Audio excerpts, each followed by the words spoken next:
అందరికీ నమస్కారం. ఈ 3 రకాలుగా భోజనాలు చేయడం వల్ల మనుషుల యొక్క ఆయుష్ తగ్గిపోతుంది. ఈ విషయం గురించి ఒక ప్రాచీనమైన కథ ఉంది. ఆ కథ ద్వారా తెలుసుకుందాము. మనుషులు ఎటువంటి భోజనం చేయాలి, ఎటువంటి భోజనాన్ని చేయకూడదు, భోజనం చేయడానికి సరి అయిన విధి విధానాలను ఏమిటి, సరి అయిన దిశ ఏమిటి, భోజనం ఎప్పుడు చేయాలి, భోజనాన్ని ప్రారంభించే ముందు ఏ మాటలను చెప్పాలి. ఒకసారి నారద మహర్షుల వారు శ్రీకృష్ణుని కలవడానికి ద్వారకా నగరానికి వచ్చాడు.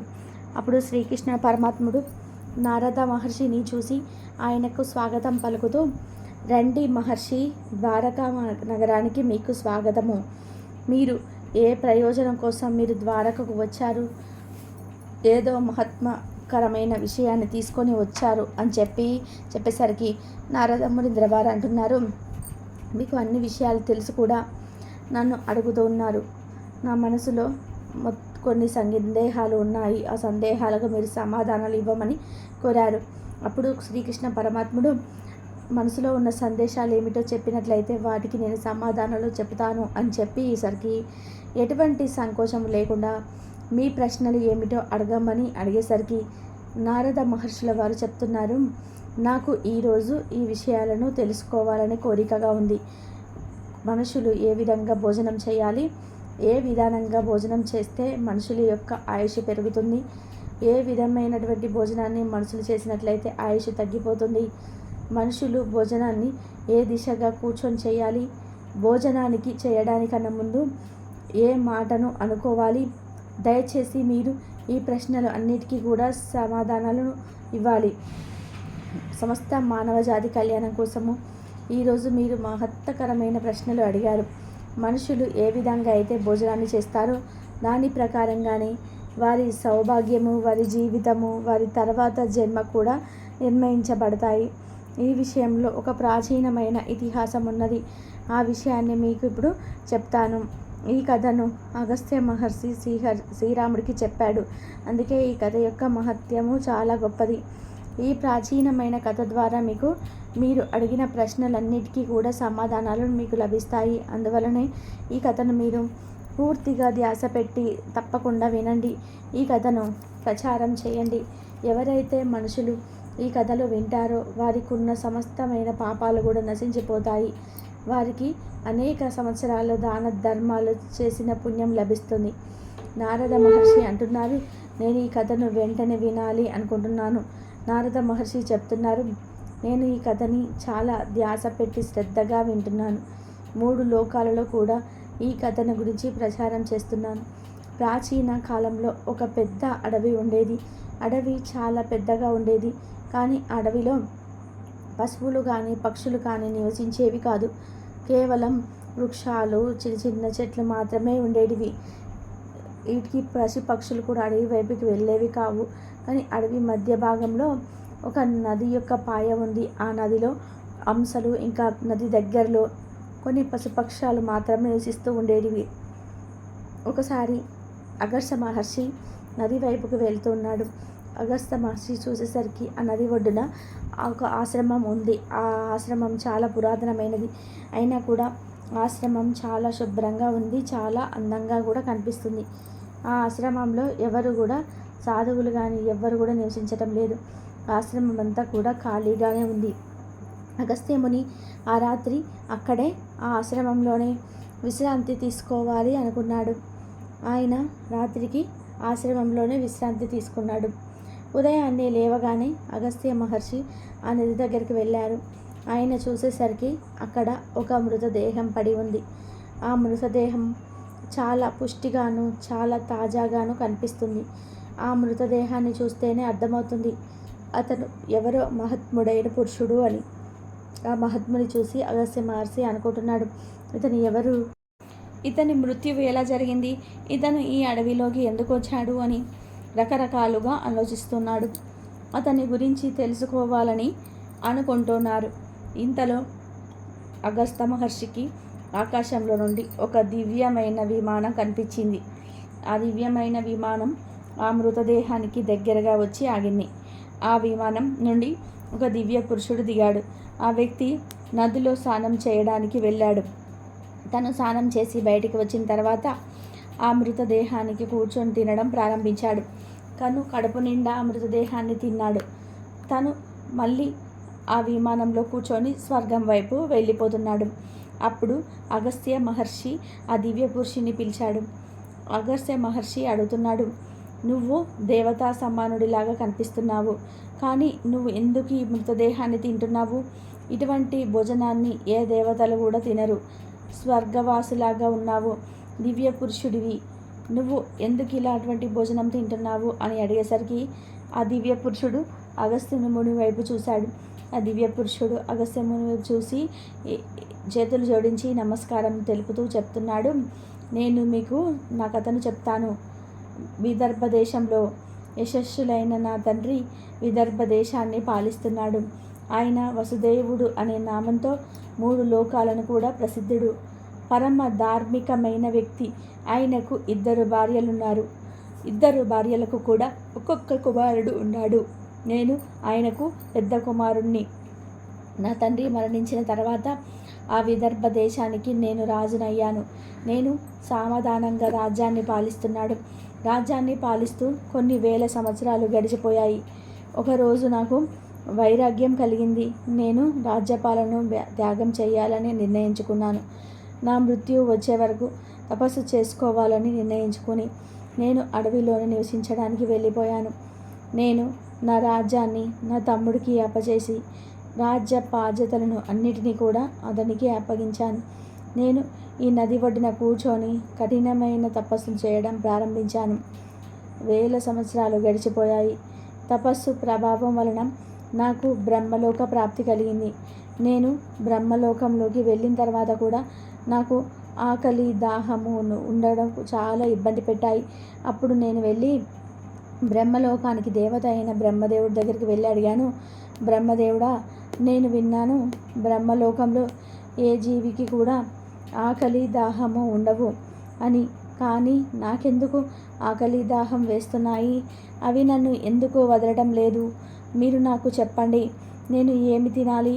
అప్పుడు బ్రహ్మదేవుడు చెప్తున్నాడు, భూలోకంలో ఎవరైతే దాన ధర్మాలు చేస్తారో వారే ఈ లోకంలో ఆకలి నుండి విముక్తిని పొందుతారు. కానీ నువ్వు నీ జీవితంలో ఎప్పుడు కూడా దానాలు చేయలేదు. ఎప్పుడు అడుక్కునే వారికి కూడా దానం చేయలేదు. నువ్వు రాజమహల్లో ఉంటూ నీ గుమ్మంలో వచ్చిన వారికి ఎవరికి కూడా నువ్వు ఎటువంటి దానం కూడా చేయలేదు. నువ్వు ఎప్పుడు కూడా మంచి ఆహారాలు తిన్నావు. నువ్వెప్పుడు కూడా స్నానం చేయకుండానే ఆహారాన్ని తిన్నావు. నువ్వు భోజనాన్ని ప్రారంభించడం కన్నా ముందు నువ్వు ఎప్పుడు కూడా ఈశ్వరుడికి ధన్యవాదాలు తెలపలేదు. బలవర్ధకమైన భోజనాన్ని ఎవరికీ పంచకుండా నువ్వు తినేశావు. అందువలనే నీకు పాపం తగిలింది. అందువల్లనే నీకు బ్రహ్మలోకంలో కూడా ఆకలి, దాహము అనే బాధలను నువ్వు పడుతున్నావు. నువ్వు జీవించి ఉండగా అనేక రకాల ఆహార పదార్థాలను ఒంటరిగానే తిన్నావు. ఎవరికి నువ్వు ఎటువంటి భోజనాన్ని పెట్టలేదు. అందువలనే నీ శరీరం దృఢంగా తయారైంది అని నీ పుణ్యాలన్నీ కూడా నశించిపోయాయి. నీకోసం ఇప్పుడు ఒకే ఒక ఉపాయం ఉంది. ఏ నది ఒడ్డునైతే నీ శరీరం పడి ఉందో నువ్వు అదే మృతదేహాన్ని తింటూ నీ ఆకలిని తీర్చుకో. బ్రహ్మదేవుడు చెప్పిన మాటలు విని రాజు అంటున్నాడు, నా శరీరాన్ని నేనే భక్షించిన తర్వాత నాకు ఏం జరుగుతుంది? దాని తర్వాత నేనేం తినాలి? నేను తినడానికి ఏమీ మిగిలదు కదా. నాకు ఒక భోజనాన్ని చెప్పండి. ఆ భోజనాన్ని తిన్న తర్వాత నా ఆకలి అంతా కూడా తీరిపోవాలి. అప్పుడు బ్రహ్మదేవుడు చెప్తున్నాడు, నీ శరీరాన్ని నేను అక్షయం చేశాను. నువ్వు ఈరోజు నీ శరీరాన్ని తిన్నా కూడా అది సమాప్తం అవ్వదు. నువ్వు ప్రతిరోజు కూడా నీ శరీరాన్ని తింటున్నా కూడా అది సమాప్తం అవ్వదు. మరుసటి రోజుకి అది మళ్ళా తాజాగా అయిపోతుంది. నువ్వు మళ్ళీ అదే మృతదేహాన్ని తినవచ్చు. నీ మాంసాన్ని తింటూ నువ్వు 100 సంవత్సరాలు గడిచిపోయిన తర్వాత ఒకరోజు అగస్త్య మహర్షి ఈ అడవిలోకి వస్తాడు. ఆయన ద్వారానే ఈ పాపం నుండి నీకు విముక్తి కలుగుతుంది. ఈ విషయం అంతా కూడా రాజు అగస్త్య మహర్షికి చెప్పాడు. నా శరీరం ఎప్పటికీ కూడా నశించిపోదు.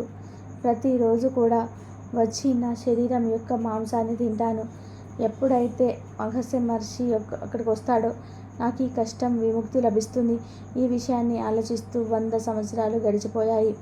నేను ఈ రోజుకి కూడా ఆయన రాక కోసం ఎదురు చూస్తున్నాను.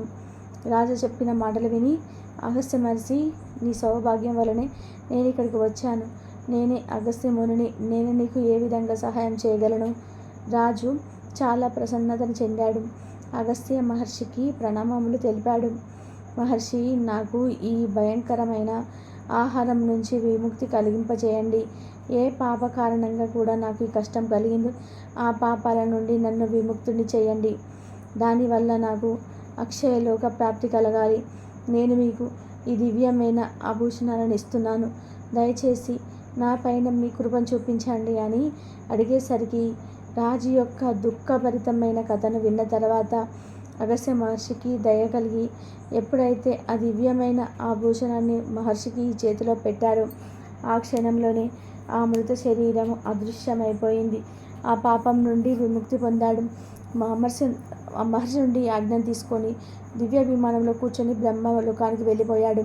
ఆ విధంగా రాజు దానం చేయకుండా కలిగిన శాపాల వలన విముక్తిని పొందాడు. శ్రీకృష్ణుడు చెప్తున్నాడు, ఈ విధంగా ఇష్టమైన భోజనం చేసిన కారణంగా విదర్భ దేశ రాజుకి బ్రహ్మలోకంలో ఉండి కూడా తృప్తి లభించలేదు. తను భూలోకంలోకి వచ్చి తన మాంసాన్ని తినవలసి వచ్చింది. శ్రీకృష్ణుడు చెప్తున్నాడు, నేను ఇప్పుడు నీకు భోజనం యొక్క నియమాలను చెప్తాను. ధ్యాస పెట్టి వినండి. భోజనాన్ని ప్రారంభించే ముందు కొద్దిగా అన్నాన్ని భూమిపైనే ఉంచాలి. దేవతలు, పశుపక్షులు, ప్రేత పిశాచాలు మన కర్మ బంధాలలో బంధించబడి ఉంటారు. వారి అందరికీ కూడా ఈ అన్నము ప్రాప్తించాలి. భోజనం చేసేటప్పుడు ఎవరైనా అతిథులు వచ్చినట్లయితే వారికి స్వాగతాన్ని చెప్పి వారికి ఆసనాన్ని వేసి వారికి సత్కారాలు చేయండి. వారికి శ్రద్ధాపూర్వకంగా భోజనాన్ని పెట్టి వారిని పంపించండి. ఎవరి ఇంటి నుండి అయితే అతిథులు నిరాశ చెంది తిరిగి వెళ్ళిపోతారు, వారు వారి పాపాలను వదిలి శుభకర్మలను తీసుకొని వెళ్ళిపోతారు. శ్రీకృష్ణుడు చెప్తున్నాడు, మనుషులు తండ్రి ఇంట్లో నివసించే వివాహం జరిగిన కన్యలు, దుఃఖంలో ఉన్న గర్భధారణ చేసిన స్త్రీ, వృద్ధులకు భోజనాన్ని పెట్టిన తర్వాత ఇంట్లో వాళ్ళు భోజనం చేయాలి. వీరందరికీ భోజనాన్ని పెట్టకుండా ఎవరైతే భోజనాన్ని చేస్తారో వారి భోజనము పాషాణమైపోతుంది. అటువంటి వ్యక్తులు నరకలోకానికి వెళతారు. ఎవరైతే స్నానం చేయకుండానే భోజనాన్ని చేస్తారో వారి భోజనం మల భక్షణంతో సమానము అవుతుంది. ఎవరైతే పిల్లలు ఇంకా వృద్ధులు యొక్క భాగంలోని భోజనాన్ని తీసుకొని తింటారో అది విషమైన భోజనంతో సమానము. ఎవరైతే దానాలు చేయకుండా భోజనాన్ని చేస్తారో వారి భోజనము విషంతో సమానం అవుతుంది. ఎదుటి వాళ్ళ ద్వారా అవమానించబడి మన దగ్గరకు వచ్చిన భోజనాన్ని ఎప్పుడు కూడా మనము తినకూడదు. భోజనాన్ని ఏకాగ్రతగా చిత్తంతోనే చేయాలి. మౌనంగానే భోజనాన్ని చేసుకోవాలి. అలా చేయడం వలన ఆ మనుషుల యొక్క సమస్త పాపకర్మలు కూడా నశించిపోతాయి. ఇలా చేయడం వలన వారి జీవితంలో ఎప్పుడు కూడా అన్నానికి లోటు అనేది లేకుండా ఉంటుంది. తూర్పు అభిముఖంగా ఉంచి భోజనాన్ని చేయడం వలన మనిషి అనారోగ్యాల నుండి బయటపడతాడు. మానసిక అనారోగ్యాలు ఏమైనా ఉంటే అవన్నీ కూడా చాలా తొందరగా తగ్గిపోతాయి. అనారోగ్యంతో బాధపడుతున్న ముసలి వారికి తూర్పు ముఖంగా భోజనాలు పెట్టినట్లయితే వారి అనారోగ్యాలు అంతా కూడా చాలా తొందరగా తొలగిపోతాయి. ఎందుకంటే తూర్పు దిశ ఉదయిస్తున్న సూర్యుని యొక్క దిశ. సూర్యదేవుడు బలము, ఆరోగ్యము, దీర్ఘాయుష్షు వీటన్నిటిని కూడా ప్రసాదిస్తాడు. విద్యను పొందాలి అని అనుకునేవారు ఉత్తర దిశగా ముఖం నుంచి భోజనం చేయాలి. ఉత్తర దిశ సరస్వతీ దేవి యొక్క దిశ. దక్షిణ దిశగా ముఖం ఉంచి ఎప్పుడు కూడా భోజనం చేయకూడదు. ప్రతి ఒక్క దిశ ఇది. దక్షిణ దిశ మృత్యు యొక్క దిశ. ఈ దిశగా ముఖాన ఉంచి ఎప్పుడు కూడా భోజనాన్ని చేయకూడదు. ఆ విధానంగా చేసినట్లయితే ఆయుష్ తగ్గిపోతుంది. విరిగిపోయిన గిన్నెలలో, ప్లేట్లలో ఎప్పుడు కూడా భోజనాన్ని చేయకూడదు. అవి దౌర్భాగ్యాన్ని తీసుకొస్తాయి. భోజనాన్ని ఎప్పుడు కూడా శుభ్రంగా మంచిగా ఉన్న ప్లేట్లలోనే చేయాలి. మురికిగా ఉన్న ప్లేట్లలో భోజనం చేసినట్లయితే జీవితంలో దౌర్భాగ్యం వస్తుంది. ఏకాదశి రోజు తామసిక భోజనాన్ని చేయకూడదు. చాలామంది మనుషులు ఏకాదశి రోజున తామసిక భోజనం అంటే మాంసాహారాన్ని తింటారు. అటువంటి వారు ఇంట్లో నుండి లక్ష్మీదేవి వెళ్ళిపోతుంది. భోజనాన్ని ఎప్పుడు కూడా దురుపయోగం చేయకూడదు. మీకు ఎంత భోజనం అవసరమో అంత భోజనాన్ని మాత్రమే మీరు తీసుకోండి. మీతో భోజనాన్ని చేసేవారి భోజనం పూర్తి అయ్యే వరకు కూడా మీరు లేచి వెళ్ళిపోకూడదు. అలా చేసినట్లయితే పితృదేవతలకు పాపం వస్తుంది. భోజనం చేసిన తర్వాత మీరు తిన్న ప్లేట్లో చేతులను కడగకూడదు. ఆ ప్లేట్లోనే మీరు చేయిని కడిగినట్లయితే అన్నాన్ని అవమానించినట్లే. భోజనం తర్వాత అదే ప్లేట్లో చేతులను కడుక్కునేవారు నీచ యోనిలో జన్మనెత్తుతారు. అన్నిటికన్నా ముఖ్యమైన విషయం ఏమిటంటే మనిషి ఎప్పుడు కూడా మంచం మీద కూర్చొని భోజనాన్ని చేయకూడదు. అలా చేయడం వలన మనిషికి అనేక రకాల రోగాలు వచ్చి ఇబ్బంది పడుతుంటారు. భోజనాన్ని ఎప్పుడు కూడా నేలపై ఏదైనా ఆసనాన్ని వేసుకొని దానిపైన కూర్చొని మాత్రమే భోజనం చేయాలి. భోజనాన్ని చేసేటప్పుడు దిశకు మహత్యాన్ని ఇవ్వటం చాలా అవసరం. శ్రీకృష్ణుడు చెప్తున్నాడు, ఏ భోజనాన్ని అయితే మనిషి దాటుకొని వెళ్ళిపోతుంటాడో అటువంటి భోజనాన్ని ఎప్పుడు కూడా తినకూడదు. అటువంటి భోజనం అశుద్ధమైపోతుంది. ఆ భోజనాన్ని పశువులకే పెట్టేయాలి. ఎదుటి వాళ్ళ దాటిన భోజనాన్ని చేయడం వలన మనుషుల ఆయుష్ అనేది తగ్గిపోతుంది. అటువంటి భోజనాన్ని చేయడం వలన రకరకాలైన రోగాలు వస్తాయి. భోజనంలో తల వెంట్రుకలు వచ్చినట్లయితే ఆ భోజనాన్ని ఎప్పుడు కూడా తినకూడదు. ఆ భోజనాన్ని ఈశ్వరుడికి ప్రసాదంగా సమర్పించకూడదు. ఇటువంటి భోజనం ప్రేతాలకే సమర్పించబడింది. శ్రీకృష్ణుడు చెప్తున్నాడు, ఎప్పుడు కూడా ఎదుటి వాళ్ళకి పెట్టిన భోజనాన్ని కూడా తినకూడదు. కొంతమంది ఎదుటి వాళ్ళకు పెట్టిన భోజనాన్ని లాక్కొని తింటూ ఉంటారు. ఒక్కొక్కరు ఎవరికి కొంచెం కూడా భోజనాన్ని పెట్టకుండా వారే తినేస్తుంటారు. అటువంటి వారిపైన అన్నపూర్ణాదేవి కోపాన్ని చూస్తుంది. ఎప్పుడు కూడా భోజనాన్ని నలుగురికి పంచిన తర్వాతనే మాత్రమే తినాలి. ఎదుట వాళ్ళు భోజనాన్ని లాక్కొని తినడం వల్ల మనుషుల యొక్క పుణ్యకర్మలు అన్నీ కూడా నశించిపోతాయి. నేల మీద కూర్చొని తమ పాదాలను భూమిపై ఉంచి తూర్పు వైపుగా సూర్యుని అభిముఖంగా అన్యాన్ని సేవించినట్లయితే సర్వోత్తమంగా చెప్పబడింది. తూర్పు ముఖంగా భోజనాన్ని చేయడం వలన యశస్సు ప్రాప్తిస్తుంది. ఉత్తర ముఖంగా భోజనం చేయడం వలన సత్యప్రాప్తి లభిస్తుంది. 2 చేతులు 2 కాళ్ళు ముఖము కడుక్కున్న తర్వాత మాత్రమే భోజనాన్ని చేయాలి. భోజన పాత్రను భూమి మీద ఉంచి భోజనం చేయడమే సర్వశ్రేష్టంగా చెప్పబడింది. శాస్త్రాలలో ఈ విధంగా భోజనం చేయడాన్ని ఉపవాసంతో సమానంగా చెప్పబడింది. మనుషులు ఎప్పుడు కూడా కోపం లేకుండానే భోజనం చేయాలి. కోపంలో ఉన్నప్పుడు భోజనం చేస్తే భోజనాన్ని అవమానించినట్లు అవుతుంది. అనేక రకాలమైన భోజనాలను వ్యాధులు ఉత్పన్నమవుతాయి. కోపం నిండిన మనసుతో భోజనం చేయడంతో అశుభంగా చెప్పబడింది. ఎవరైతే చెప్పులు వేసుకొని భోజనం చేస్తారో ఆ భోజనాన్ని రాక్షస భోజనంగా చెప్పబడ్డారు. మధ్యరాత్రిలో కానీ సరిగ్గా మిట్ట మధ్యాహ్నం కానీ భోజనం చేయడం అశుభంగా చెప్పబడింది. తడి బట్టలను వేసుకొని కూడా భోజనాన్ని చేయకూడదు. భోజనాన్ని చేసేటప్పుడు వేద ఉచ్చారణ చేయకూడదు. శాస్త్రాల అనుసారం స్త్రీలు భర్త భోజనం చేసిన తర్వాత మాత్రమే భోజనం చేయాలి. భర్త దూరంగా ఉన్నట్లయితే భర్తను తలుచుకున్న తర్వాతనే మాత్రమే భోజనం చేయాలి. అలా చేయడం ద్వారా భర్త ఆయుష్ పెరుగుతూ ఉంటుంది. స్త్రీలు సదా సుమంగళిగా ఉంటారు. దానితో పాటు విష్ణు పురాణం అనుసారము భార్యాభర్తలు ఇద్దరు కూడా కలిసి ఒకేసారి భోజనాన్ని చేయకూడదు. అలా చేయడం వలన ఇద్దరిలో గొడవలు పెరిగే అవకాశాలు ఉన్నాయి.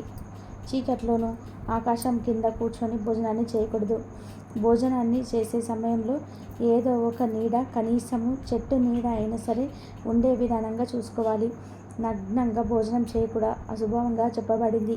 ఈ విధానంగా చేసినట్లయితే జీవితంలోకి దౌర్భాగ్యం వస్తుంది.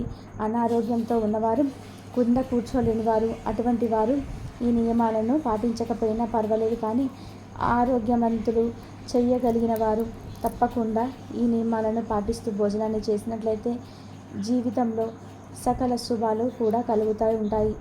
ఇంకా భోజనాన్ని చేసి ముందు భోజనానికి కూర్చున్న ప్రతిసారి కూడా తప్పనిసరిగా ఈశ్వర నామాన్ని తలుచుకోవాలి.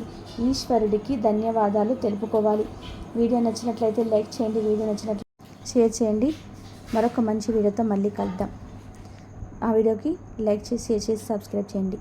ఇంతవరకు చూసినందుకు ధన్యవాదాలు.